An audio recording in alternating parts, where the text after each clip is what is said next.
Uniform civil code سے اسلام کو کوئی خطرہ نہیں ہے۔ 3 طلاق قانون بننے سے کیا خطرہ ہوا؟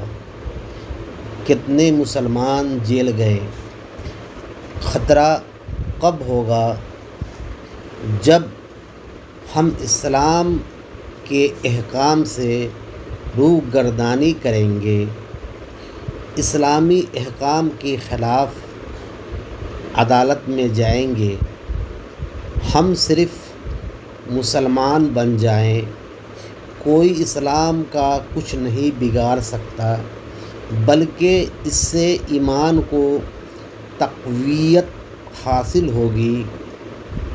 اہل دنیا کو مسلمانوں سے خوف ہوتی ہے، کیونکہ اللہ نے ان کے دلوں میں اسلام کا رعب ڈال دیا ہے۔